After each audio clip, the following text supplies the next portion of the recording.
Olivier Isaac, bonjour. Bonjour. Vous êtes le directeur général de leboncoin.fr. Alors, leboncoin.fr, tout le monde connaît, mais peut-être que c'est pas inutile de rappeler en quoi ça consiste. Alors, Le Bon Coin, c'est un site de petites annonces qui a été lancé il y a près de 7 ans maintenant et qui est la filiale d'un groupe média scandinave qui s'appelle Schibsted.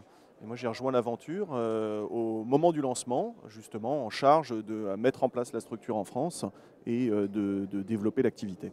D'accord, alors vous êtes un petit peu le créateur, le fondateur du site français. D'où vous venez? C'est quoi votre histoire? Comment on en arrive à devenir, à prendre ce poste-là, ce type de poste-là? Ben, ça fait maintenant plus d'une douzaine d'années que je travaille dans l'univers du web. J'ai toujours cherché des univers de croissance où j'ai passé, avant mon expérience web, 2 ans en Chine, également dans un marché qui se développait très vite. C'est ce que j'ai retrouvé dans le web et c'est ce qui m'a convaincu qu'il y avait des choses à y faire. Mais il y avait déjà des sites de petites annonces, si je ne me trompe. Qu'est-ce qui fait le succès du Bon Coin?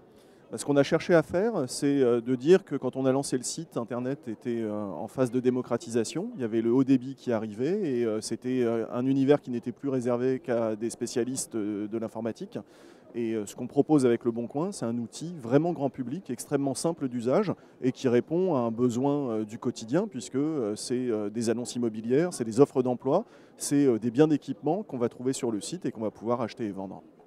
Et qu'est-ce que ça représente aujourd'hui en termes de chiffres? Je ne sais pas si vous pouvez parler de chiffre d'affaires, de nombre de petites annonces. Je ne sais pas quels sont les... Alors, les grands chiffres, Le Bon Coin, c'est un des 10 sites les plus fréquentés du web en France. C'est près de 17 millions de visiteurs tous les mois sur le site. Il y a un Français sur 4 qui vient consulter le site chaque mois. C'est tous les jours un demi-million d'annonces qui sont déposées dans plus de 40 catégories, et en particulier l'immobilier, l'automobile, l'emploi, qui sont les 3 catégories Les 3 phares. catégories les plus... Et demain, qu'est-ce que vous avez envie d'en faire? Aujourd'hui, c'est un succès, c'est indéniable. Qu'est-ce qu'on peut faire de plus? Quelles sont les pistes de développement?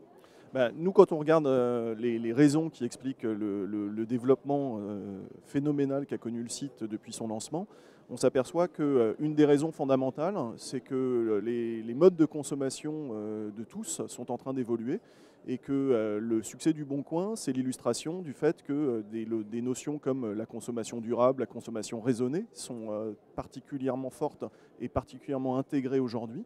Ce qui ouvre des portes pour des développements qui sont beaucoup plus larges que la petite annonce et l'achat-vente entre particuliers.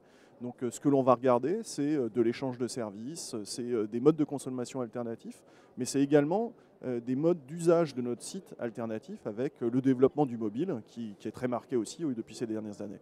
Alors juste pour terminer, on est ici au Salon des entrepreneurs. Si vous aviez un conseil à donner aux jeunes entrepreneurs qui sont ici? Le principal élément de succès d'un site, c'est la volonté de construire quelque chose pour le long terme. C'est de se dire... Même sur le web? Même sur le web, mais surtout sur le web, puisqu'on est sur un média qui est aujourd'hui d'usage grand public. Et c'est de se dire qu'il y a différentes méthodes de développer son entreprise. L'exemple du Bon Coin, c'est une structure de croissance qui s'appuie sur un partenaire industriel.